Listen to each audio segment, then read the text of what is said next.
सभी को मेरे प्रणाम।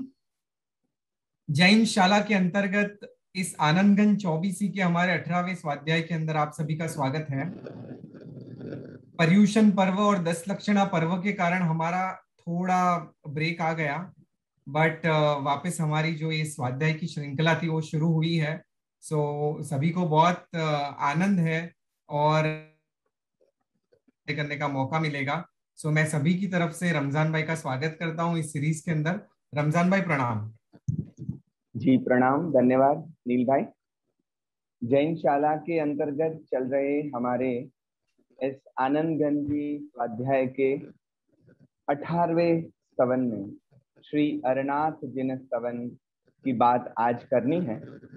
उससे पूर्व अभी जो पर्यूषण महापर्व हमारे पास से गुजरा है, उसने हमें एक रीस्टार्ट करने का मौका दिया है। तो मैं भी मन वचन काया से आप सभी को मिच्छामि दुक्कडम कहकर अभी अपनी सभी गलतियों के लिए क्षमा चाहता हूं और हम आगे बढ़ते हैं हमारी आनंद यात्रा में। तो दोस्तों, गत स्तवन में आनंदगंज जी महाराज ने मनडू की महीना बाजे हो कुंथु जिन, हम थोड़ा सा अनुसंधान कर लें क्योंकि बीच में 3 गुरुवार का गैप हुआ है। तो मनडू के महीना बाजे हो कुंथु जिन, मनडू के महीना बाजे जिम जिम जतन करीने राखूं, तिम तिम अलगो भाजे। जैसे मैं जतन करके रखता हूं वैसे दूर दूर भागता है, वैसे मन को कैसे वश किया जाए उसकी बातें हमने अगले स्तवन में की। थोड़ा उसे समझने की कोशिश की। आनंदगंज जी महाराज ने यह प्रश्न उठाया था कि मन को किस प्रकार से वश में किया जाए, और धीरे से उन्होंने वश में करने की कला भी हमें बता दी। तो यहाँ पे भी आगे साधक जो है उसका एक प्रश्न सॉल्व हो गया, तो दूसरा प्रश्न खड़ा है। प्रश्नों की मानो कतार लगी है।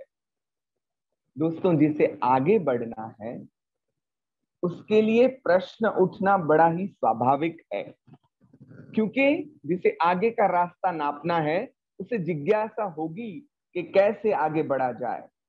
अब जिज्ञासा ही उसको समाधान की ओर ले जाएगी।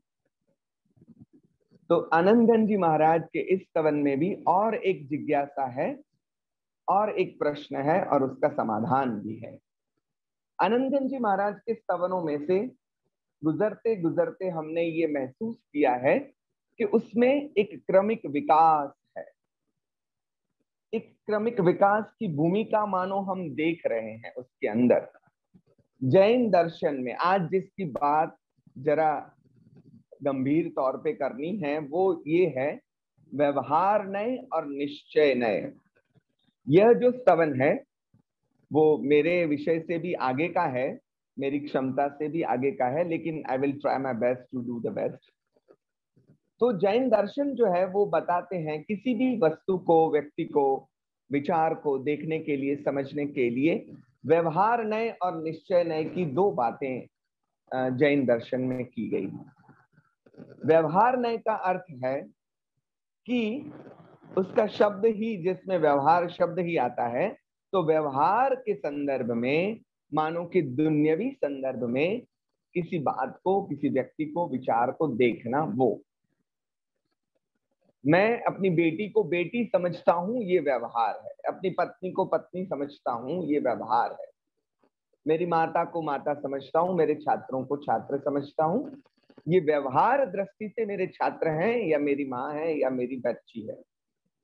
लेकिन निश्चय दृष्टि क्या है, तो कि निश्चय दृष्टि से किसी भी जीव को आत्म स्वरूप के रूप में, आत्मा के फॉर्म में ही देखना, उसका नाम है। एक सादी सिंपल व्याख्या, बहुत जटिल है, लेकिन मैं simply, I want to simplify to of this. तो सिंपली हम क्या कहेंगे कि किसी भी जीव को आत्म स्वरूप के तौर पे देखना, तो उसको हम निश्चय नय कहेंगे। इस स्तवन का आधार लेकर निश्चय नय की बातें हमें कुछ करनी है। दोस्तों, आगे के जो स्तवन है उसमें हमने व्यवहार के जो स्टेप हैं उसको पार किया हुआ है, तभी जाके निश्चय नय की बात पर कवि आनंदगण जी आए हैं। आनंदगण जी के जो स्तवन हैं वो महाराज साहब ने हमें समझाते समझाते बताया कि यह साधक के लेवल के स्तवन, अभी के जो स्तवन है वो तो भक्त की भी एक अवस्था से आगे के स्तवन है। भक्त की और साधक की व्याख्या क्या बताई गुरु महाराज ने? तो उन्होंने कहा कि भगवान को देखकर जो खुश होंगे वो भक्त हैं, लेकिन भगवान जो कहते हैं वो जो करेंगे वो साधक हैं। तो उन्होंने बताया कि भगवान के लिए दौड़ने वाला भक्त है, ये भी महत्व की भूमिका है, लेकिन भगवान की आज्ञा के हिसाब से दौड़ने वाला, भगवान के लिए दौड़ने वाला भक्त और भगवान की आज्ञा के हिसाब से दौड़ने वाला साधक। यहाँ पे भक्ति है, लेकिन सूक्ष्मतम भक्ति है। शुद्ध आत्मस्वरूप की बात लेकर यह स्तवन आया है। तो हम प्रवेश करते हैं उसकी पहली गाथा में। अरनाथ भगवान को विनती करते हुए आनंदगण जी महाराज क्या कहते हैं? दो प्रकार से उसको गाने की मैंने कोशिश की है, दोनों आई विल ट्राई बोथ। तो पहले सिंपल सा, धर्म परम अरनाथनो किम जानो भगवंत रे, स्वपर समय समझाविए, महिमावंत महंत रे। धर्म परम अरनाथनो किम जानो भगवंत रे। अरनाथ भगवान को ही विनती करते हुए, प्रश्न भी करते हुए, विनम्रता से प्रश्न करते हुए कहते हैं, हे प्रभु अरनाथ, आपके जैसे परम धर्मवान पुरुष का, परम धर्म माने श्रेष्ठतम धर्म, यानी श्रेष्ठतम धर्म यानी जैन धर्म, ऐसी बात नहीं है। यहाँ पे धर्म का अर्थ है मार्ग। आपका बताया हुआ श्रेष्ठतम धर्म मार्ग मैं कैसे समझ सकता हूं? किम जानू भगवंत रे, किस प्रकार से मैं उसे समझूं? तो रास्ता कौन दिखा सकता है? जो अंतिम मंजिल तक पहुंच चुका हो वही हमें गाइड कर सकता है कि भाई यहां से जाएंगे तो ऐसा टर्न आएगा, यहां से जाएंगे तो ऐसा टर्न आएगा। तो फिर रास्ता वही बता सकता है जो लास्ट तक, लास्ट डेस्टिनेशन तक पहुंच गया। तो यहाँ पे अरनाथ भगवान जो हैं वो डेस्टिनेशन तक पहुंच चुके हैं, इसलिए उन्हें ही पूछा जाएगा। तो क्या कहते हैं कि यह जो बात है स्व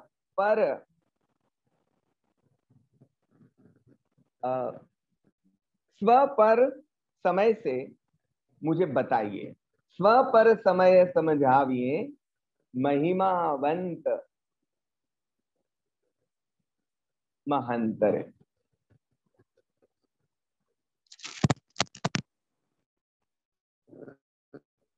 समय का अर्थ यहाँ पे एक अर्थ हम आगम कर सकते हैं, दूसरा अर्थ जो है वो शास्त्र कर सकते हैं, तीसरा अर्थ परंपरा भी कर सकते हैं। ये सभी अर्थ सही भी हैं। तो मतलब आपका जो धर्म मार्ग है उसे मैं कैसे समझूं? स्व और पर समय से समझाइए, हे महिमावंत महन। देखिए, जब किसी को जानना है तो जानने के लिए विनती भी किस प्रकार से की जाती है ये भी आनंदगण जी महाराज हमें सिखाते हैं। तो यहाँ पे समय का अर्थ हमने शास्त्र, आगम, परंपरा ऐसा किया, वो सही भी है। मतलब कि हम एक अर्थ ऐसा कर सकते हैं कि हमारे पक्ष में हमारे मतलब जिन परंपरा के रूप में और जैनेतर परंपरा के रूप में भी समझाइए।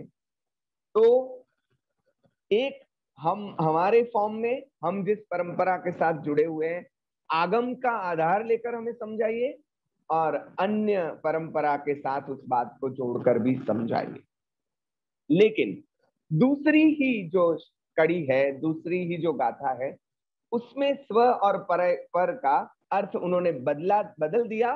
तो यहाँ पे आगम, शास्त्र या परंपरा ऐसा अर्थ हम नहीं लेंगे।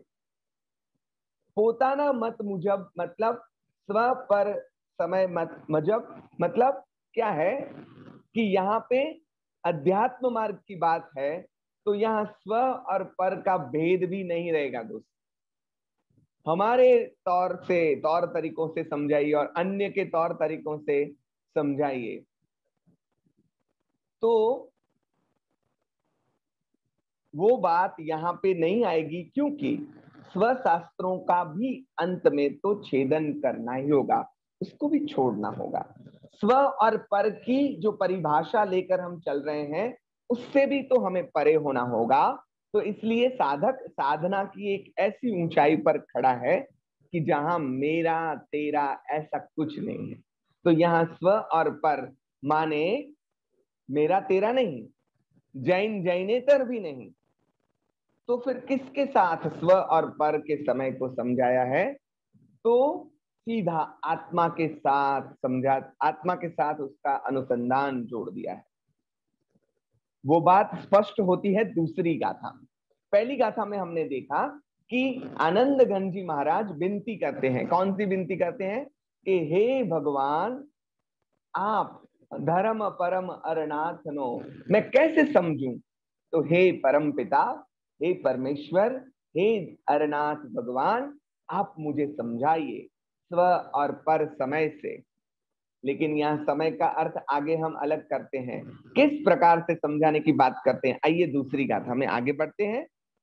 दूसरी गाथा में आनंदगंज जी महाराज कहते हैं, शुद्धातम अनुभव सदा स्व समय एह विलास रे, पर पड़ी छायड़ी जिहा पड़े ते पर समय निवास रे। शुद्धातम अनुभव सदा स्वसमय एह विलास रे, पर पड़ी छायड़ी जिहा पड़े ते पर समय निवास रे। देखिए आनंदगंज जी महाराज की यह स्टाइल है कि जो शब्द वो आगे की गाथा में देते हैं, उसको फिर वो डिफाइन करते हैं, उसको फिर वो व्याख्यायित भी करते हैं। तो किस संदर्भ में वो समय शब्द का प्रयोग कर रहे हैं, उसको उन्होंने व्याख्यायित किया। यहाँ पे क्या कहा? शुद्धातम अनुभव सदा स्व समय एह विलास रे, पर पड़ी छायड़ी जिहा पड़े ते पर समय निवास रे। समय का अर्थ यहाँ पे होता है आत्मा खुद। जो आत्मा है उसी को समय कहा गया। आत्मा खुद के अपने शुद्धात्म स्वरूप में रहे और उसी का अनुभव करे, उसी को स्व समय कहा गया। और परवड़ी, तो परवड़ी माने पर के द्वारा, पर यानी कि जो अलग है, हमसे भिन्न है। ये शरीर भी मैं नहीं हूं, तो ये शरीर भी पर है, और शरीर से लेकर और सब कुछ पर है सिवाय कि मेरा आत्मा। तो पर पड़ी परवड़ी छायड़ी, छायड़ी माने प्रतिबिंब, छाया, जी हाँ पड़े। जैसे भी अगर आपका ध्यान स्व से उठकर पर की ओर गया, तो वो पर समय निवास रहे।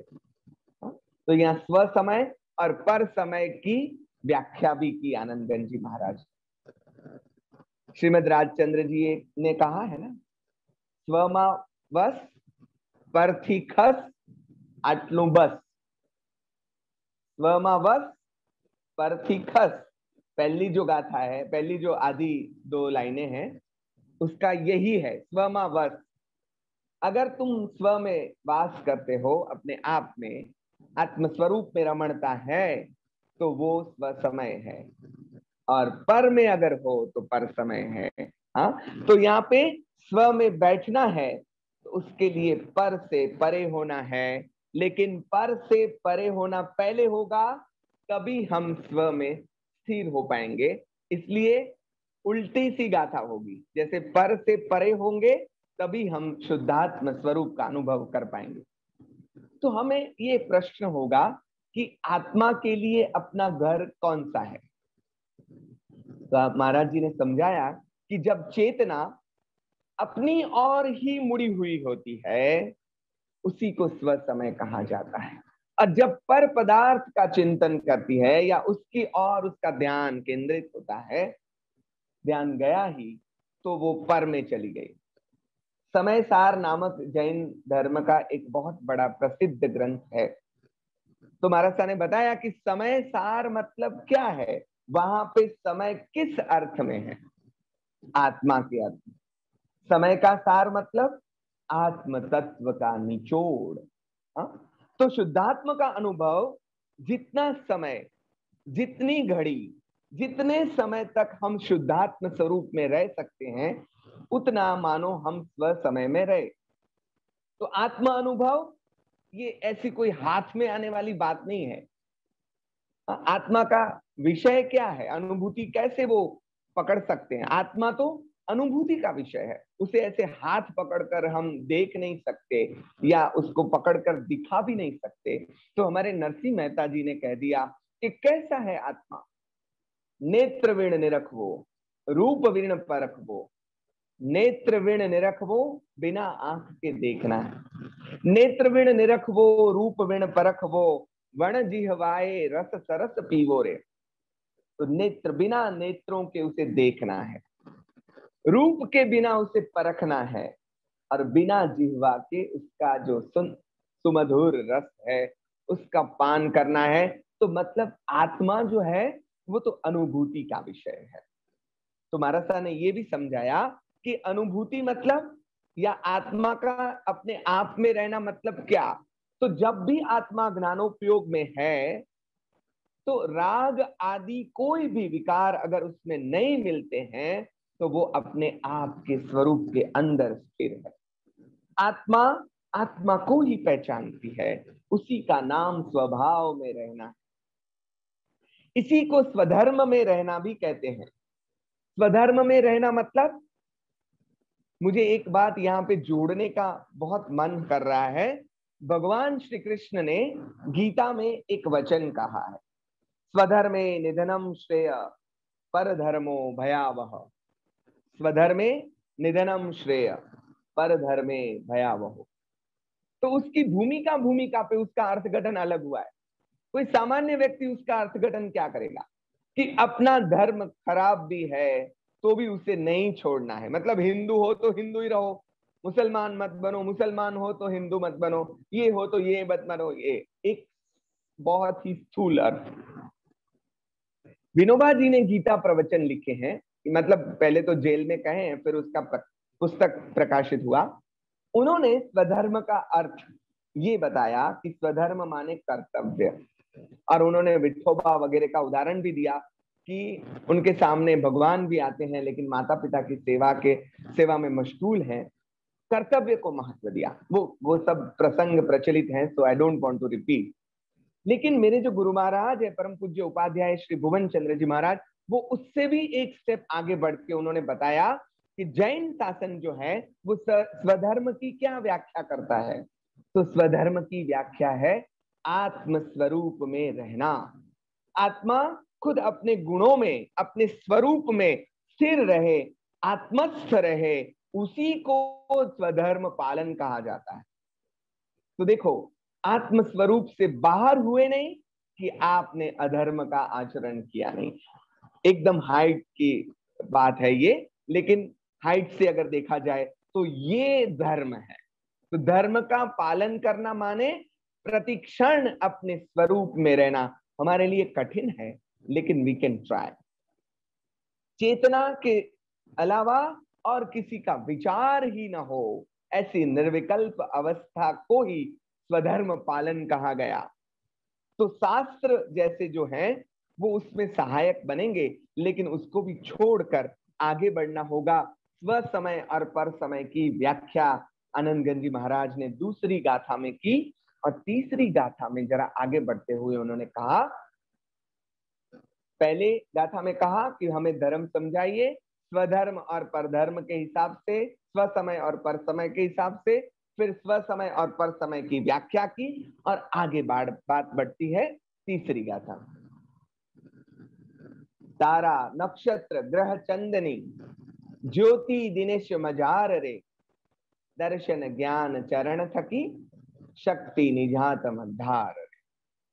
तारा नक्षत्र ग्रह चंदनी ज्योति दिनेश मजार रे, दर्शन ज्ञान चरण थकी शक्ति निजात मधार रे। मैंने आगे स्पष्टता की है कि यहाँ पे निश्चय नय से बात होने वाली है, या निश्चय नय का महत्व समझाते हुए आत्म स्वरूप की बात, आत्म तत्व की बात आनंदगंज महाराज उसको महत्व दे रहे हैं। तो उन्होंने बताया कि आत्म स्वरूप में सब कुछ एक रूप हो जाता है। कैसे एक रूप हो जाता है, उदाहरण देकर समझाते हैं कि जिस प्रकार से सूर्य का प्रकाश फैलता है, तब तारों का, नक्षत्र, ग्रह, चंद्रनी, चंद्र जो है वो सब उसमें ही समा जाते हैं। उनका, वैसे विज्ञान तो कहता है कि उनका खुद का कोई प्रकाश नहीं है, लेकिन अगर हम मान के भी चलें कि प्रकाश है भी, तो भी सूर्य का प्रकाश जो है वो इतना तेजस्वी है कि उसके प्रकाश के अंदर सब प्रकाश समा जाते हैं। उसी प्रकार ज्ञान, दर्शन और चारित्र्य, ये तीनों जो हैं वो आत्मा के अंदर समा जाते हैं। दिनेश ऐसा शब्द प्रयोग किया गया। दिनेश मतलब दिन का ईश, मतलब कि सूर्य। तो सूर्य के तेज में सबका तेज समा गया, तो इस प्रकार से आत्मा में भी सब कुछ समा जाएगा। तो तू आत्मा को लक्ष्य बना, बात ये करनी है। अब और सब लक्ष्य छोड़कर पेड़ पौधों के डालखियों को, उसके जो पत्ते हैं उसको छोड़कर उसके मूल थल को तो तू पकड़। तो दर्शन, ज्ञान, चारित्र ये सब अलग अलग व्यवहार से हैं, निश्चय की दृष्टि से तो ये सब एक हो जाते हैं। रत्नकीर्ति महाराज ने बड़ा ही मुझे सुंदर तरीके से ये समझाया कि ये जो ज्ञान, दर्शन, चारित्र है ना, वो व्यवहार रत्नत्रयी भी है। तो व्यवहार रत्नत्रयी जो है वो मार्ग है। व्यवहार में आप ज्ञान और दर्शन और चारित्र का आचरण करते हैं, दर्शन करते हैं, ज्ञान प्राप्त करते हैं, आचरण करते हैं, तो वो मार्ग हुआ।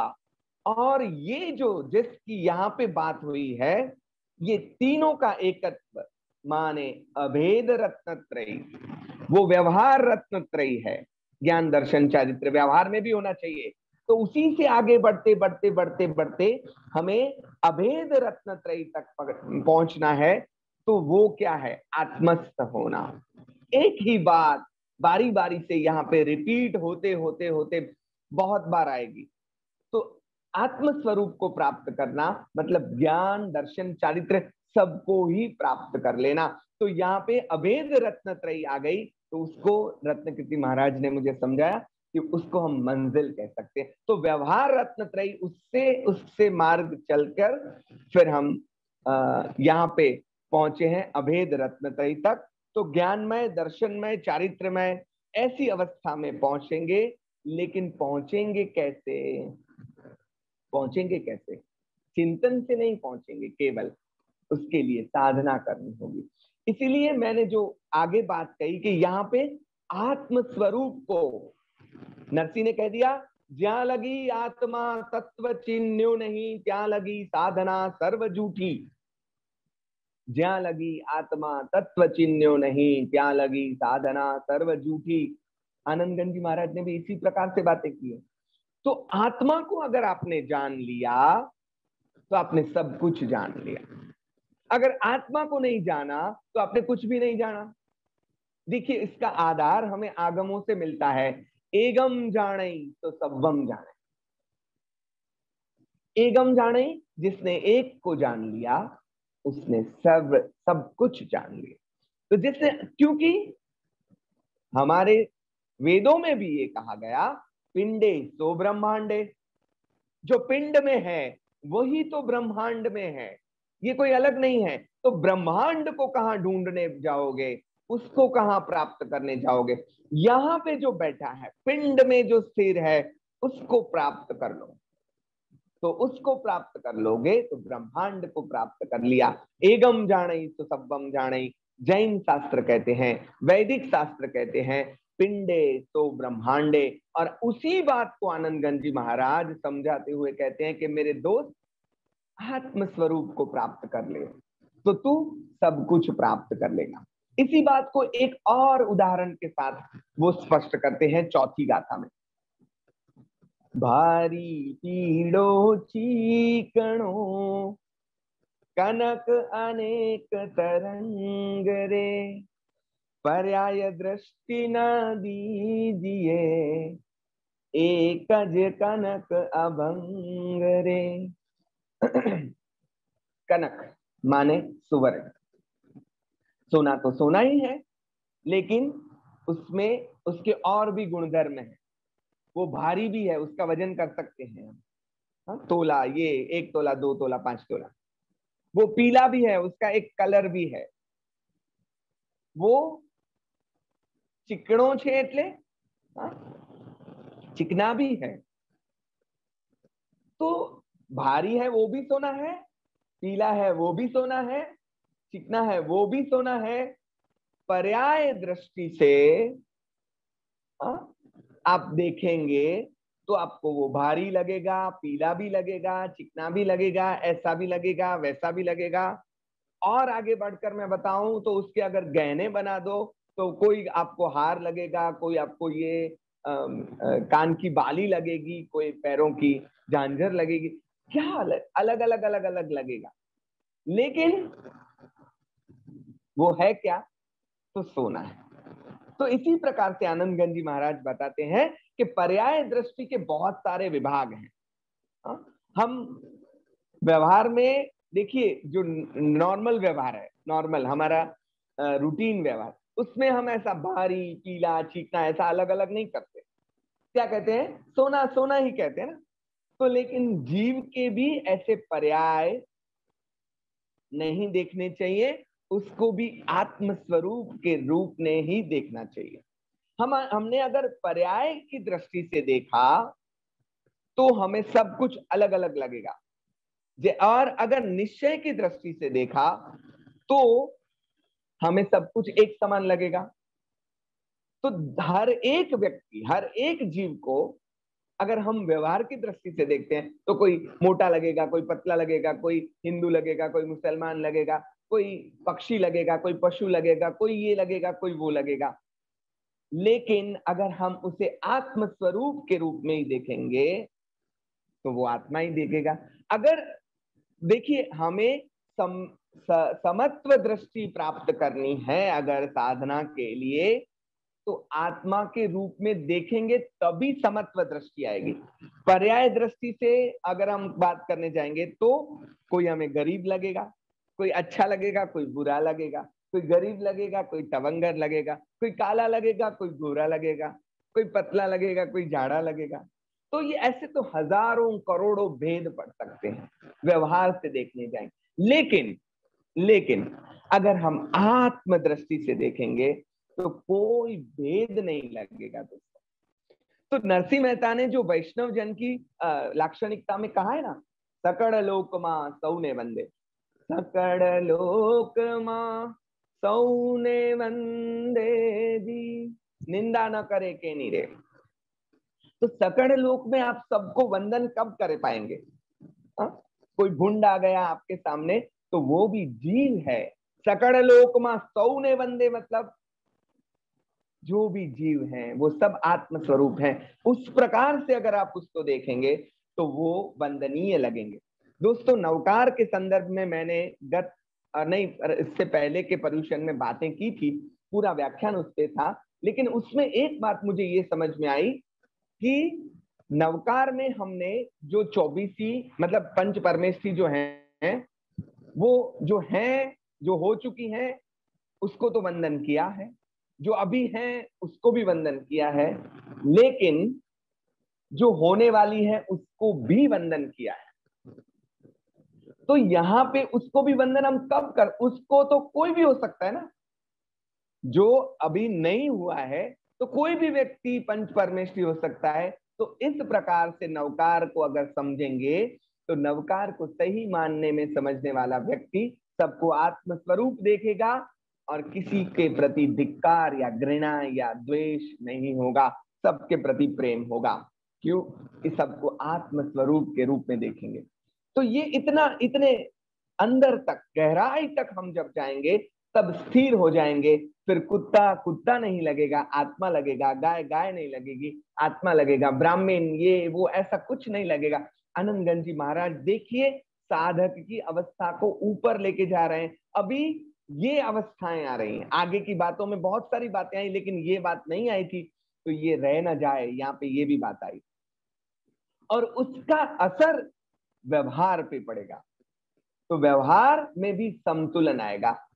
your attitude to all will be very balanced। आपका जो व्यवहार होगा, आपका जो एटीट्यूड होगा, आपका जो अप्रोच होगा सभी के प्रति, वो एकदम बैलेंस्ड होगा।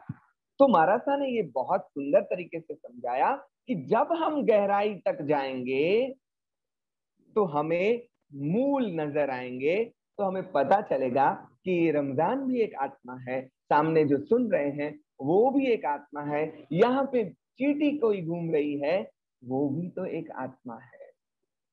तो एक समत्व भाव उसमें आएगा। तो समत्व, ये स्थिति तक पहुंचना है, ये स्थिति तक पहुंचना ही स्व समय का साधक को इस कक्षा तक पहुंचना है। आनंदगंज जी महाराज ये हमें बताते हैं। और वो कब पहुंच पाएंगे? जब हम अपने आप को, मैं अपने आप को रमजान समझता हूं तो मैं नहीं पहुंचूंगा, मैं अपने आप को आत्मस्वरूप समझूंगा, अपने आप को आत्मस्वरूप के फॉर्म में देखूंगा, तो सामने वाले को भी आत्मस्वरूप के फॉर्म में देखूंगा।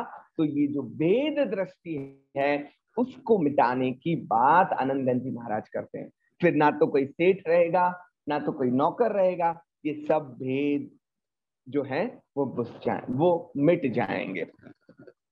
तो महाराज साहब ने एक बात, कर्म कैसे बढ़ते हैं उसकी बात भी इसी के अनुसंधान में हमें समझाई कि अगर आप धीरे धीरे धीरे धीरे अंदर में स्थिर होते हैं ना, तो वहां पे कोई हलन चलन नहीं है, कोई हलचल नहीं, लेकिन थोड़ी सी, मतलब केवल आत्मा आत्मा आत्मा ही है। लेकिन अगर उसमें तेरा और मेरा आया तो खड़बड़ाहट मच जाएगा, और जो हलचल होगी उसी से तो कर्म बंद होंगे। कंपन को जैन दर्शन में योग कहा गया है और योग से ही कर्म बंद होते हैं। तो साधक का लक्ष्य क्या है? देखिए, आप किसी को व्यक्ति या पशु या उसके रूप में देखेंगे तो आपको उसके प्रति या तो प्यार आएगा या तो घृणा आएगी या तो जो भी होगा, उसको आत्मस्वरूप के रूप में ही देखेंगे। तो जैसा मैं हूं वैसा आप हैं। तो साधक का जो लक्ष्य है वो इस कक्षा तक पहुंचना है। तो वो कैसे होगा? व्यवहार की दृष्टि से भी धर्माचरण करते करते करते करते जब तक यहाँ तक नहीं पहुंचे तब तक लगे रहना है, लगे रहना है। तो निश्चय दृष्टि जो है ना, उसी से साधना की जो ये स्पीड है वो बढ़ेगी। ये बात आगे भी करते हैं, तो हम उसी गाथा में जाकर उसकी बात आगे लेते जाते हैं। 5वीं गाथा जो है वहां पे कहते हैं, दर्शन ज्ञान चरण थकी अलख स्वरूप अनेक करे, निर्विकल्प रस पीजिए शुद्ध निरंजन एक रे। दर्शन ज्ञान चरण थकी अलख स्वरूप अनेक रे, निर्विकल्प रस पीजिए शुद्ध निरंजन एक रे। दर्शन ज्ञान चरण थकी, दर्शन ज्ञान चारित्र, ऐसे अगर हमने भेद अपने नजर के समक्ष रखे तो आत्मा के अनंत भेद हैं, अनंत अनंत अनंत है। लेकिन अगर निर्विकल्प रूप से देखा तो आत्मा क्या है? शुद्ध चैतन्य चित सत चित आनंद सत्य। चित आनंद है। तो ये निरंजन ऐसा शब्द प्रयोग किया, तो मतलब जिस पर कोई लेप नहीं लगा है उसको निरंजन कहते हैं। शुद्ध जो है, जैसा है वैसा, उसको अगर देखेंगे तो वो एक दिखेगा। अगर ज्ञान की दृष्टि से, दर्शन की दृष्टि से, आचरण की दृष्टि से देखेंगे तो हमें अलग लगेगा। अगर किसी को आपने ज्ञानी कहा तो ज्ञानी का भी लेबल लगा दिया, किसी को अज्ञानी कहा तो अज्ञानी का लेबल लगा दिया।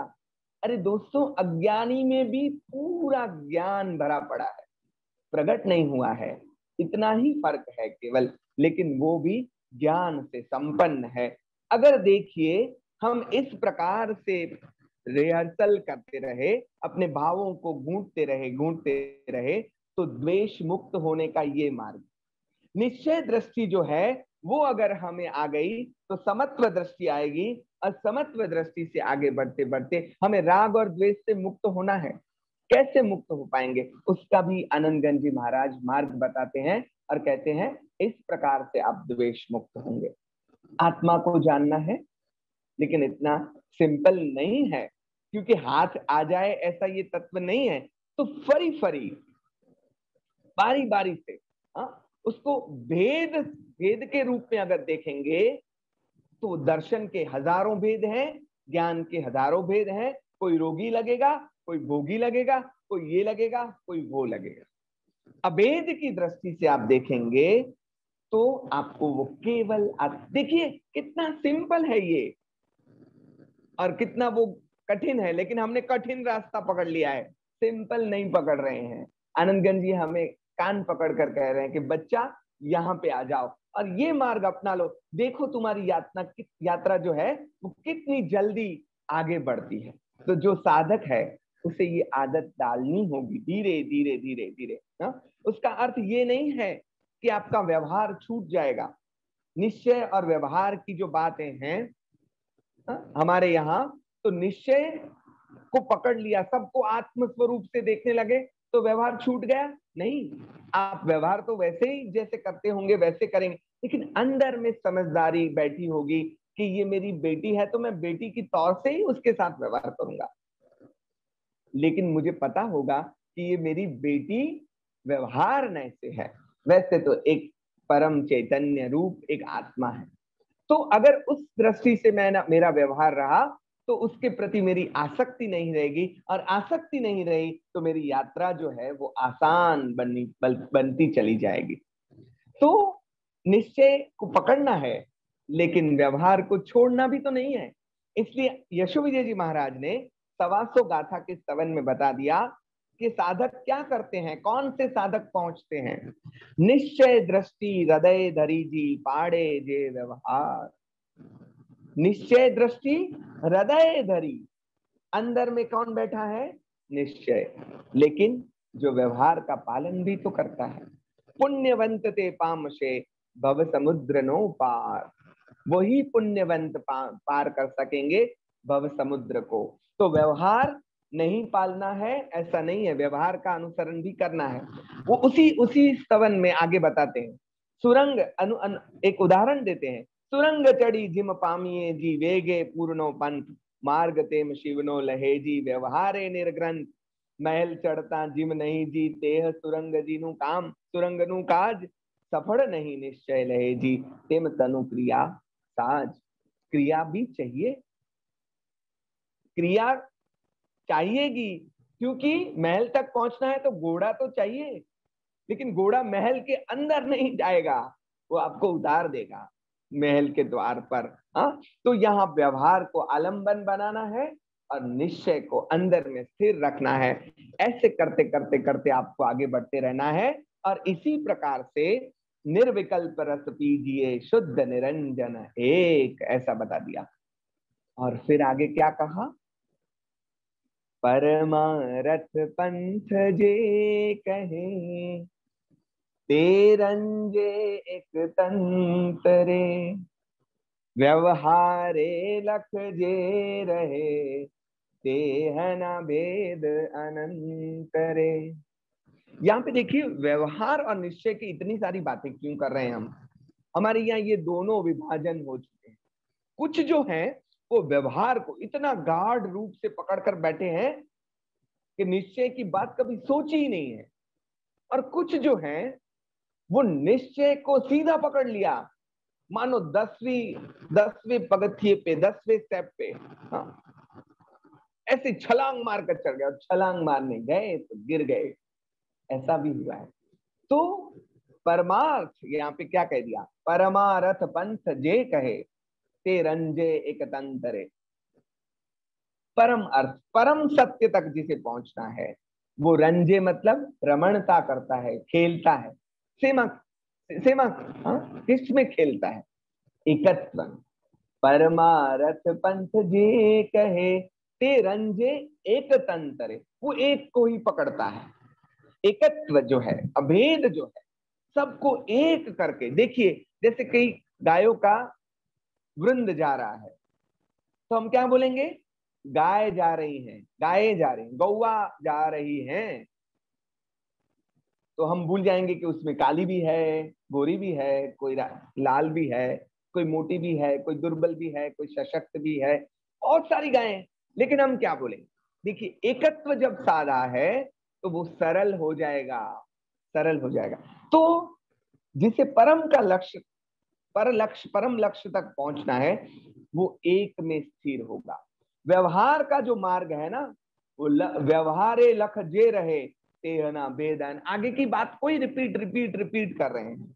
हाँ, तो निश्चय का मार्ग जो है वो एकत्व का मार्ग है, व्यवहार का जो मार्ग है वो विभाग का मार्ग है। इसलिए बता दिया व्यवहार की बात, हाँ, करने के लिए क्या कहा, अगर व्यवहार के हिसाब से करने जाओगे तो फिर गुम जाएगा। इतने सारे उसके विभाग हैं, लक्ष्य माने लाख, लाखों विभाग है, उसको पाना दुष्कर है। तो व्यवहार, दोस्तों एक बात ये भी समझ लेनी चाहिए कि हम व्यवहार को कभी भी पूर्णतः उसका पालन नहीं कर सकेंगे। एक को पकड़ेंगे दूसरा चला जाएगा, दूसरे को पकड़ेंगे पहला चला जाएगा। महाराज साहब ने कहा साधु के 27 गुण, इसके ये गुण, इसके वो गुण, वो करने जाएंगे तो fully we can't do this, fully नहीं कर पाएंगे व्यवहार से। तो इसीलिए भी निश्चय नय को पकड़ना है। तो ऐसा एक गीत आता था, हाँ, अभी भी आप शायद किसी ने सुना होगा, अमे तमारी पूजा करवा आव्या प्रभु जी। देखिए, अमे तमारी पूजा करवा आव्या प्रभु जी, जड़ लाव्या जड़ नथी चोखा प्रभु जी। अरे जल तो लाए, लेकिन जल, जड़ ने तो माछलिए अबड़ाव्या प्रभु जी। अच्छा, आपने जल शुद्ध ले लिया तो फल लाए, फल ऐसे हैं, फूल लाए, कुछ ना कुछ तो रह ही जाना है। लेकिन अगर निश्चय को पकड़ लिया तो कुछ नहीं रह जाएगा। हाँ? निश्चय जो है, तो ये ही भूल होती है। हम क्या करते हैं, हम नहीं, मतलब ज्यादातर लोग यही करते हैं, स्व के बदले पर को महत्व देते हैं। स्व को पर समझ लिया, पर को स्व समझ लिया। तो आनंदगंज जी महाराज कहते हैं कि भाई मेरे, तेरे को यात्रा में काम करना है ना, तुझे काम निपटाना है, तो क्या करना होगा, मूल में ही घात करनी होगी। किसी पेड़ को काटना है तो उसकी एक डाली काटी, फिर दूसरी काटी, फिर तीसरी काटी, फिर चौथी काटी, तो कब काट लोगे, उसके मूल में ही घा किया तो पूरा पेड़ कट जाएगा। तो निश्चय नय से जो बात करनी है, या निश्चय नय को आत्मसात करना, माने मूल को पकड़ना है। अभी दूसरी जंजाल में ये पड़ेगा ही नहीं। तो आपको लगेगा कि ये निश्चय नय की इतनी सारी बातें क्यों हो रही हैं, अभी इतनी सारी। महाराज साहब ने बड़े ही हंसते हंसते हमें समझाया कि भाई जिसकी शादी होती है ना, उसी के गीत गाए जाते हैं। आज हमारे आनंदगंज जी महाराज निश्चय का महत्व समझाने बैठे हैं, तो उसी की बातें आएंगी। तो ऐसा मत समझना कि निश्चय निश्चय निश्चय, क्योंकि उसका महत्व भी कोई तो बताने वाला चाहिएगा। सब हमें व्यवहार की ओर ही ले जाएंगे, सब कहेंगे ये करो, पूजा करो, ये करो, प्रतिक्रमण करो, ये अरे वो करने ही है, लेकिन उसका लक्ष्य क्या है, प्रतिक्रमण का लक्ष्य क्या है, सामायिक का लक्ष्य क्या है, जो क्रियाएं हम कर रहे हैं उसका लक्ष्य क्या है, तो वो लक्ष्य यहां तक पहुंचना है। तो अगर यू कैन गो डायरेक्टली नहीं होगा इसी से आगे बढ़ के, लेकिन उसमें अटक मत जाओ दोस्त मेरे, उसमें अटक मत जाओ, ऐसी बातें करते हैं। आगे व्यवहार की बात की है, इसीलिए व्यवहार की भूमिका से आगे बढ़ते हुए यहाँ पे अगर कोई महाशय, कोई महानुभाव आज 18वें स्तवन में बैठा होगा सुनने के लिए और वो सीधा निश्चय की बातें सुनेगा तो उसे वो बहुत कठिन लगेंगे। लेकिन आगे सब व्यवहार की 17 स्तवनों में बातें आ चुकी हैं, बारी बारी से एक एक एक एक करके। और अभी बाद में पहले दूसरे स्तवन में ये नहीं आई बातें, क्योंकि पहले व्यवहार आएगा फिर उसके बाद ही निश्चय आएगा। तो ये आगे की भूमिका है। तो अध्यात्म में सीधा निश्चय नय की बातें कुछ लोग करते हैं, वो निश्चय नय की सीधी बातें मैंने जैसे कहा उसकी स्थिति फिर ऐसी होती है। आनंदगंज जी व्यवहार की नींव रख के फिर निश्चय की बात करते हैं। दोस्तों ये भी समझ लेना है, सीधी एक पक्षी बात कभी आनंदगंज जी महाराज ने नहीं कि ये पकड़ लो और सब कुछ छोड़ दो, नहीं। लेकिन व्यवहार भी रहता ही है। रामकृष्ण परमहंस के गुरु महाराज का एक दृष्टांत है कि वो तो साधना की परम अवस्था पे पहुंच चुके थे, लेकिन फिर भी माला ऐसे ऐसे राम राम राम या जो भी उनका आराध्य होंगे उनका नाम लेके माला गिन रहे थे। तो एक मेरे जैसे व्यक्ति ने जाकर पूछा कि अरे महाराज आप तो साधना की किस अवस्था तक पहुंच चुके हैं, अब क्या ये माला गिन रहे हैं ऐसे ऐसे ऐसे ऐसे कर। तो वो हंसते हंसते बोले मैं मेरे लिए नहीं तेरे लिए माला गिन, कि तू फिर मुझे देख के भटक जाएगा कि ये माला नहीं गिन रहा है तो मुझे भी कोई जरूरत नहीं। देखिए ये अभी हो रहा है, क्या है कि व्यवहार की भूमिका का छेदन हो गया ना। तो कुछ जो परम पुरुष हैं श्रीमद जी हैं, तो वो तो एक कक्षा तक पहुंच गए। श्रीमद जी ने भी व्यवहार को रखते हुए निश्चय की बात की है। व्यवहार का परिपालन छूटना नहीं चाहिए। अरे व्यवहार कब तक रहेगा, केवली हो गए ना भगवान, केवल ज्ञान हो गया, लेकिन अभी भी पृथ्वी पट पर है। तो वो केवली हो गए, वो भिक्षा लेने मानो गए, या फिर अपनी वाचना दे रहे हैं, या जो भी धर्म समझा रहे हैं, या विचरण कर रहे हैं। उनके मन में स्त्री पुरुष का भेद निकल चुका है। स्त्री और पुरुष ऐसे जो द्वंद्व हैं उससे वो बहुत परे हो चुके हैं। लेकिन फिर भी हमने समझाया था महाराज साहब ने कि महावीर भगवान जो है वो स्त्रियों के टोली में जाके बैठेंगे नहीं, जहाँ पे स्त्रियां बैठी होंगी उनको छूकर बैठेंगे नहीं, क्योंकि वहां पे भी व्यवहार पालन तो होगा ही। तो व्यवहार के बिना चलेगा नहीं, लेकिन व्यवहार जड़ होना नहीं है।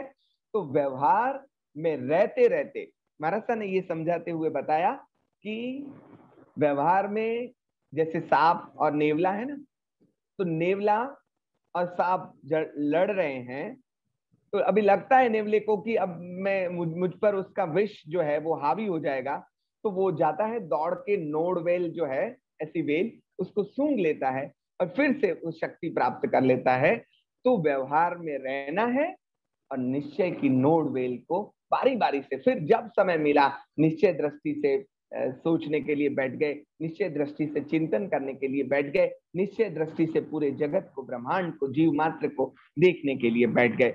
लेकिन व्यवहार को अगर पकड़ लिया तो अटक जाएंगे, व्यवहार से आगे बढ़ गए तो पहुंच जाएंगे। तो चलिए 7वीं गाथा में इसी बात को फिर से आगे बढ़ाते हुए कहा, व्यवहारे लख दो ही लो, काई न आवे हाथ रे, शुद्ध नय स्थापना सेवता, नवी रहे दुविधा साथ रे। व्यवहार का लक्ष्य जो है वो दुष्कर है, उसको अगर पकड़ा तो मेरे भाई कुछ हाथ नहीं आएगा। उसको अगर पकड़ा मतलब उसी को अगर पकड़ के रखा तो मतलब व्यवहार को छोड़ देना है ऐसा नहीं है। फिर से उसी को अगर पकड़ के रखा, व्यवहारे लख दो ही लो, तो व्यवहार को पकड़ के रखा तो नहीं होगा। तो एक की एक बात बारी बारी से आनंदगंज जी महाराज कहते हैं कि भाई समाधान कैसे होगा, दुविधा कैसे टलेगी, शुद्ध नय स्थापना सेवता, शुद्ध नय की स्थापना, कौन सी है? आत्मस्थ होना, यही शुद्ध नय की बात है। तो व्यवहार जो है वो सीढ़ी है। कोई व्यक्ति सीढ़ी की पूजा करे, उसको कंधे पे ऐसे रख कर चलता फिरे यहाँ पे वहां पे, नहीं तो काम नहीं होगा। सीढ़ी पे चढ़ना है और चढ़ते ही सहज सीढ़ी छूट जानी, लेकिन फिर भी सीढ़ी वहां पे रहती तो है ही। तो ये व्यवहार का काम है, व्यवहार है भी और उससे परे भी होना है। क्योंकि व्यवहार पूर्णतः, मैंने जैसे आगे कहा, हम पाल नहीं सकते हैं। महाराज साहब ने कहा कि अगर आप मौन रखेंगे तो आपका स्वाध्याय नहीं होगा, स्वाध्याय करेंगे तो मौन नहीं होगा। तो क्या करना है? मतलब शुद्ध नय की स्थापना करो। कभी खुद भी यहाँ पे इसी दृष्टि से ये सत्य प्राप्त किया है उन्होंने। और भगवान ये सब कह कौन रहे हैं? ये इतनी जो दूसरी, तीसरी, चौथी, पांचवी, छठी, सातवीं गाथा जो आई, ये सब गाथाएं किसने की? पहला प्रश्न किया आनंद गंज महाराज के, समझाइए। तो उसको समझाया भगवान ने। दूसरी, तीसरी, चौथी, पांचवी, छठी, सातवीं गाथा में मानो भगवान कह रहे थे।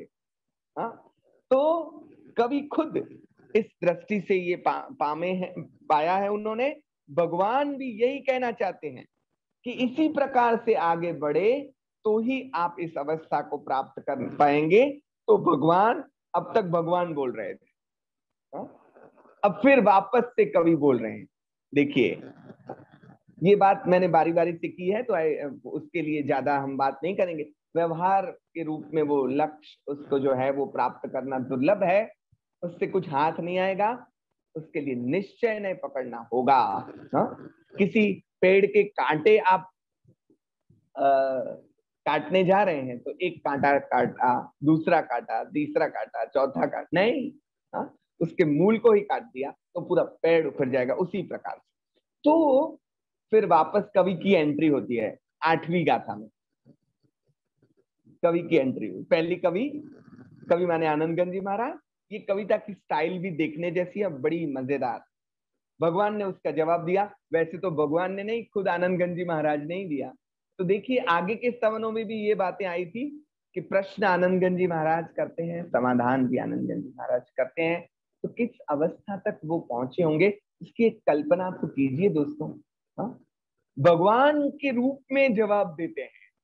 भगवान का जवाब क्या होना चाहिए, क्या होगा? भगवान तो अब जवाब देने नहीं आएंगे, कभी ही भगवान की और से जवाब देते हैं, शास्त्रों के आधार पर, न केवल शास्त्रों के आधार पर अपितु अपने स्वानुभव के आधार पर कवि बोल रहे हैं। लेकिन फिर से कविता का रंग जो है वो थोड़ा मुड़ा है।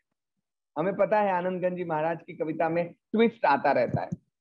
तो कवि ने फिर से रंग बदला और कहते हैं, एक पखी लख प्रीतनी, तुम साथे जगन्नाथ रे, कृपा करीने राख जो, चरण तले ग्रही हाथ रे। देखिए, अब तक व्यवहार की निश्चय की ये बातें आती थी। ये फिर भाव का एक बड़ा ही पलटा आया है। हमें भी अनुभूत होता है कि ये भाव बदला, ये तो बात पूरी बदल गई। व्यवहार निश्चय की बात करते करते भगवान को ये क्या कह दिया? तो भगवान को कवि ने कहा, कवि कहते हैं कि मुझे ये सब आपने समझाया, समझ में आया भी सही, मैं ऐसे करूंगा भी सही, लेकिन अभी तो मैं आपको नहीं छोड़ूंगा। क्योंकि जिसने समझाया वो, उसकी कृपा है ना, उसका अहोभाव भी व्यक्त करते हैं। किसी ने रास्ता बताया, यहाँ ऐसे जाना है, ऐसे जाना है, ऐसे जाना है, तो कुछ देर तक तो हम उसके साथ खड़े रहेंगे ना, उसका धन्यवाद करेंगे, थैंक यू कहेंगे, उसको आभार प्रकट करेंगे। ये तो परम का रास्ता दिखाया है। तो बोलते हैं भगवान में जब तक, हाँ, जब तक, ये बोलना ऐसे चाहिए था कि सोहम सोहम सोहम। हाँ? आपने मुझे ये समझाया, सोहम माने क्या? मैं ही हूं आत्मा। सो अहम, सो अहम, सो अहम। हाँ? तत्वमसि, तत्वमसि, तत्वमसि, मैं ही हूं। तत्वम असि, तत् ते तू छे, वो तू ही है, वो तू ही है। वो मैं ही हूं। वैसे अहम ब्रह्मास्मि, अहम ब्रह्मास्मि ऐसे बोलना चाहिए था, लेकिन उन्होंने क्या बोला, दासोहम दासोहम दासोहम। मैं आपका दास बनना चाहता हूँ, दास बनना चाहता हूँ। व्यवहार में आगे बढ़ना है, बढ़ूंगा, लेकिन भगवान आपका साथ तो मुझे चाहिए। शुद्धात्म को प्राप्त करने की बात आपने जो की है ना, वो मैं करूंगा, लेकिन भगवान के प्रति जो प्रेम है, वो जो अहोभाव है, वो यहाँ पे कवि ने प्रकट कर दिया कि भगवान अगर आप न होते तो मैं ये मार्ग कहां से प्राप्त करता। तो मैं आपको तो तब तक नहीं छोड़ूंगा जब तक मैं अपने लक्ष्य को प्राप्त नहीं कर लेता। तो ये भगवान के प्रति जो आकर्षण है कवि का, जो प्रेम है कवि का, साधक का, उसका कारण भी क्या है, उन्होंने शुद्ध आत्मस्वरूप प्राप्त कर लिया है। वही इसलिए नहीं कि वो बहुत बड़े पराक्रमी हैं या ऐसे हैं वैसे, नहीं, उन्होंने शुद्धात्म स्वरूप प्राप्त कर लिया है। इसी के कारण मैं आपके प्रेम में, आपका आधार बनाना है मुझे, आपको आलंबन बनाना है। ये ज्ञानी की भक्ति है दोस्तों। तो ज्ञानी की भक्ति कैसी हो, समझदारी वाली भक्ति है। भगवान को आधार रखना है, आगे चलेंगे, भगवान को पकड़ कर नहीं रखेंगे। भगवान को पकड़ना माने उनकी बात को पकड़ना। तो मेरा लक्ष्य तो मोक्ष है, लेकिन जब तक वो मुझे नहीं मिल जाता तब तक कृपा करके, देखिए यहाँ पे फिर से अरज आई जो आगे आई, धर्म परम अरनाथ नो किम जानू, यहाँ पे चिंता थी और अर्जी भी थी, किम जानू भगवंत रे। हाँ, तो स्व पर समय समझावो, समय मने समझाओ, महिमावंत महंत रे। तो यहाँ पे फिर से विनती है, वो तो समझाइए, मैंने थोड़ा समझा भी सही, लेकिन जब तक मैं उस लक्ष्य को प्राप्त न कर लूं तब तक कृपा करके। देखिए यहाँ पे ये जो पंक्ति है उसको जरा गौर से पढ़िए दोस्तों। क्या पंक्ति है कि आप मेरा मतलब कृपा करीने राखजो चरण तले ग्रही हाथ रे। कृपा करीने राखजो, मुझको आप रखना कहां पे, चरण तले, आपके चरणों में, उसके उस चरण में आप मुझे रखना, लेकिन ग्रही हाथ रे, मेरा हाथ पकड़ कर मुझे रखना, कहीं मैं छूट ना जाऊं, कहीं मेरा साथ आपसे छूट ना जाए। तो मेरी तो कोई ताकत ही नहीं। यही भक्ति का मार्ग है। अहम मैं कर लूंगा कर लूंगा। देखिए जैन का जो मार्ग है वो कर्म का ही मार्ग है, लेकिन उसमें भी अगर अहम आ गया तो फिर तो पतन आ जाएगा। इसलिए भगवान को आगे कहते हैं, कृपा करीने राखजो, भगवान आप मेरा हाथ पकड़कर आपके चरणों में मुझे बिठा के रखना जब तक मैं ये कर न लूं, क्योंकि शुद्ध आलंबन तो चाहिएगा ये प्राप्त करने के लिए। इसलिए भवो भव तुम चरणाणम, लोगस्त में हम बोलते हैं, भवो भव तुम चरणाणम, तभी तो दुख कहो कम कहो समाहि मरणम च भोई लाभो, ये सब होगा। जब तक मुक्त नहीं हो जाता तब तक आपके श्री चरण में मुझे रहना है। उदय रत्न जी महाराज की का एक स्तुति है, हम देरासर जी में जब जब जाते हैं तब गाते हैं, भवो भव तुम चरणों नी सेवा, हूं तो मांगू छू देवादि देवा, सामू जुओ ने सेवक जानी, एवी उदय रतनी वाणी। तो मतलब मुझसे आपका मार्ग छूट न जाए। इतना मैं आगे नहीं बढ़ गया हूं कि फिर मैं अपने आप से बढ़ता ही चला जाऊंगा, बढ़ता ही चला जाऊंगा। आपके सानिध्य में रहा। देखिए यहाँ पे क्या अपेक्षा व्यक्त की है, क्या प्रार्थना व्यक्त की है कि मुझे आपके सानिध्य में रखिए, मुझे आपको आपकी सेवना करनी है। सेवया मतलब आपको आपका सेवन करना है। तो आपके इर्द गिर्द रहा, आपके आसपास रहा, तो क्यों हम देरासर जी जाते, क्यों हम भगवान की मूर्ति का आलम्बन लेते हैं। तो अगर उस वातावरण में गए तो जरा अपनी और जाने का सोचेंगे। बाहर चले गए तो बाहर हमें कहाँ का कहाँ लेके जाएगा, और मंदिर हमें गर्भगृह की ओर लेके जाएगा। दोस्तों मंदिर में गर्भगृह है, वो गर्भगृह हमें अपने आप के गर्भगृह के अंदर लेके जाएगा। इसलिए भक्त कहता है कि मैं ज्यादा से ज्यादा समय, आई वॉन्ट टू स्टे, मैं कहाँ रहना चाहता हूँ? आपके श्री चरणों में रहना चाहता हूँ। देखिए, जब तक पहुंच नहीं गए हैं, निश्चय दृष्टि पूर्णतः प्राप्त नहीं कर ली है, तब तक कौन सा मार्ग है? भगवान का सेवन और दूसरा सदगुरु का सेवन। ये दोनों का आप सेवन करते रहो, करते रहो, करते रहो, करते रहो, तो और निश्चय दृष्टि से आगे बढ़ते रहो, बढ़ते रहो। फिर से हम व्यवहार में आ जाएंगे, अरे व्यवहार से भी पीछे आ जाएंगे, लेकिन फिर से try and try and try and try and try. तो अगर आपके इर्द गिर्द रहा तो आपके कुछ परमाणु भी मुझे मिलेंगे। आपकी इस प्रकार की कृपा, देखिए एटमोस्फियर भी इफेक्ट करता है। तो भगवान आपके आसपास का, मानो भले आप कुछ ना करो, लेकिन आपकी कृपा मुझे इस प्रकार से चाहिए। तो इस प्रकार से विनती करते करते लास्ट में क्या कह दिया? चक्रधर चक्री धर्म तीरथ तणो,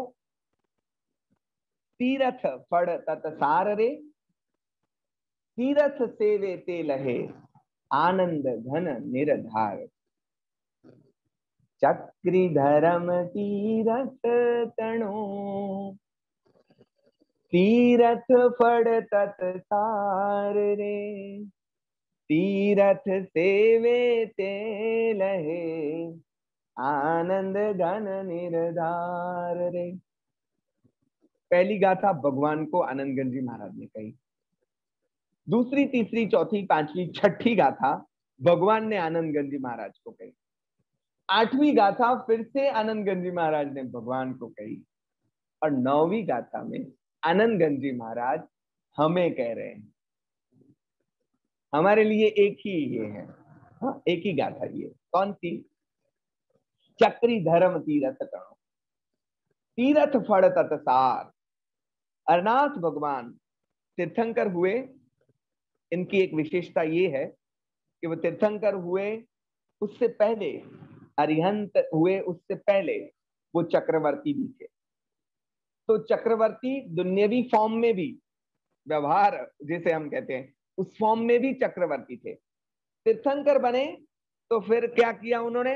हम नमोत्थुणम में बोलते हैं धम्म वर चाउरंत चक्रवर्तीणम, धम्म दयाणम, धम्म देशाणम, धम्म नायकणम, धम्म सारेणम, धम्म वर चाउरंत चक्रवर्तीणम।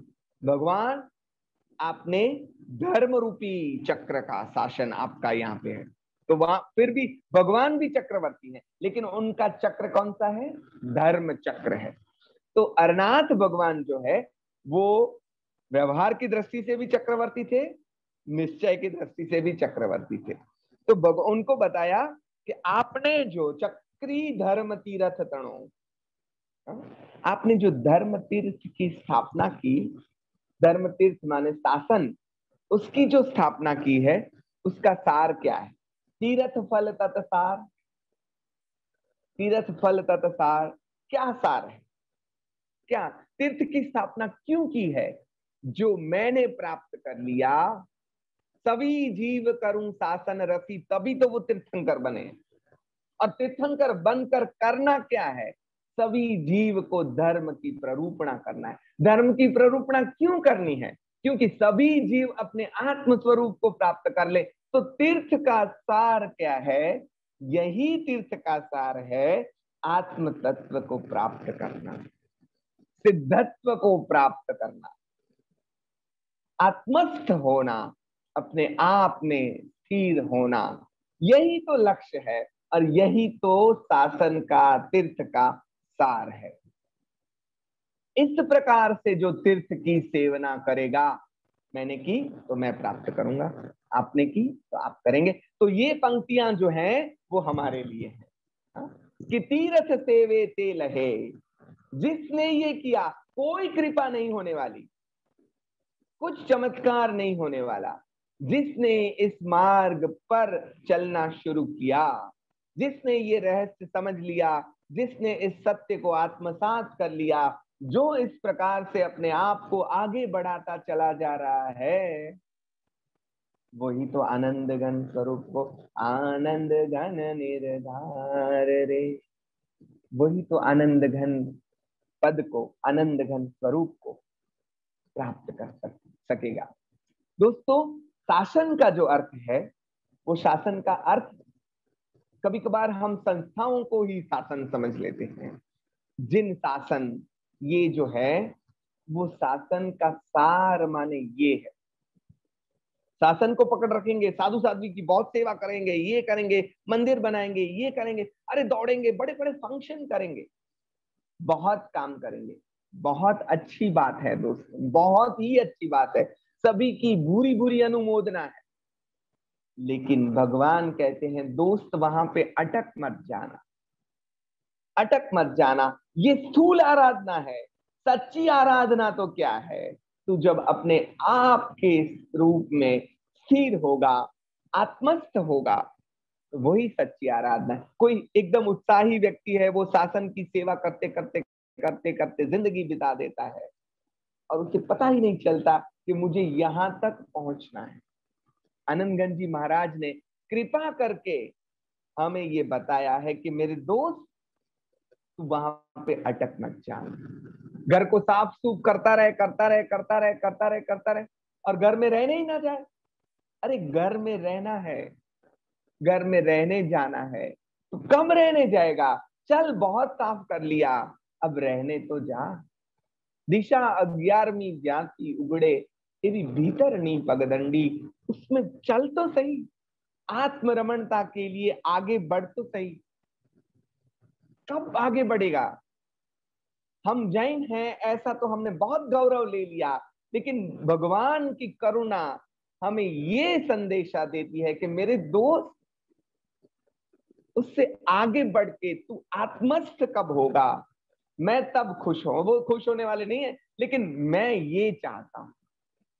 मैंने जिन मार्ग की, धर्म की, शासन की प्ररूपणा इसीलिए की है, क्रिया से आगे बढ़ते बढ़ते बढ़ते बढ़ते यहाँ इस लक्ष्य तक साधक पहुंचे। ये आनंदगंज जी महाराज का और मूलतः तो भगवान का लक्ष्य है। भगवान की यही तो मनोकामना अगर हो तो क्या होगी? जब वो शासन की स्थापना करते हैं तब यही होगी कि जैसे मैंने जिस परम सुख को प्राप्त कर लिया, उसको ये भी करें, तो उसका एक जो मार्ग है वो निश्चय नय का मार्ग है। ये बात आनंदगंज जी महाराज ने यहाँ पे बता दी। और निश्चय नय की बातें थोड़ी गहरी बातें होती हैं, लेकिन मैंने अपने हिसाब से उसको थोड़ी बहुत समझाने की, समझने की कोशिश की है। तो यहाँ पे अपनी बात को मैं विराम दूंगा और आप सभी को प्रणाम करता हूँ। आनंदगंज जी महाराज को भी प्रणाम करता हूँ। धन्यवाद। Thank you so much Ramzan भाई। इतनी सुंदर शुरुआत हुई हमारी पर्यूषण के बाद, और अरनाथ भगवान की जो स्तवन है जिसमें व्यवहार निश्चय की बातें की है वो आपने आज समझाई। उसके लिए मैं सभी की ओर से धन्यवाद करना चाहूंगा, और अभी सेशन ओपन रखना चाहूंगा। अगर किसी को कोई प्रश्न पूछना है रमजान भाई से तो आप हैंड रेज कर सकते हैं। जी किसी को कोई भी प्रश्न है तो आप हैंड रेज कर सकते हैं।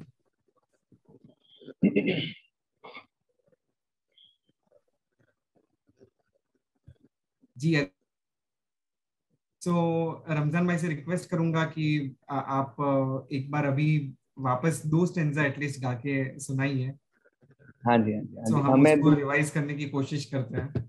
हाँ हाँ जी। मैंने जैसे शुरुआत में कहा था कि हम दो तरह से मैंने गाने की कोशिश की थी, तो दूसरा जो है वो हमारा मूलतः जो हमारी रग रग में है, भजन का जो ढाल है। हे धर्म परम अर नाथनो, धर्म परम अर नाथनो, किम जानू भगवंत रे, स्वपर समय समझाविए, स्वपर समय समझाविए, महिमावंत महंत रे, धर्म परम अरनाथनो। शुद्धातम अनुभव सदा, स्वसमय एह विलास रे, पर पड़ी छायड़ी जी हाँ पड़े पर पड़ी छायड़ी, जी हाँ पड़े ते पर समय निवास रे, धर्म परम अर नाथनो, धर्म परम अर नाथनो, किम जानू भगवंत रे, धर्म परम अर नाथनो। ये जो पहली स्टांजा है वो मुझे भी बारी बारी से ये कह रही है कि रमजान तेरी कोई ताकत नहीं है, धर्म परम अरनाथ नो। उसे किस प्रकार से तू समझेगा, किस प्रकार से उसकी बातें करेगा। भगवान आप ही कृपा करके हमारे हृदय के अंदर उसका अर्थ प्रकट करें। This is not a subject of words, this is a subject of feeling. तो ये मैं बता भी नहीं सकता। हम प्रार्थना करते हैं परम चैतन्य से कि वो इस धर्म का अर्थ जो है वो हमारे हृदय के अंदर उद्घाटित करें। वो उद्घाटित करेंगे तभी होगा, धर्म का अर्थ उद्घाटित हो, अपने अंदर हम उसको महसूस करें और उसके लिए आत्मस्थ होने की जो प्रक्रिया है उसमें से गुजरते गुजरते गुजरते आत्म स्वरूप को प्राप्त करें। यही अभ्यर्थना। आप सभी को मेरा प्रणाम, सादर नमस्कार। Thank you so much Ramzan भाई, आपको भी प्रणाम। और फिर हम मिलेंगे अगले गुरुवार को। हमारे मल्लीनाथ भगवान के जो स्तवन है उसके ऊपर हमारा स्वाध्याय होगा।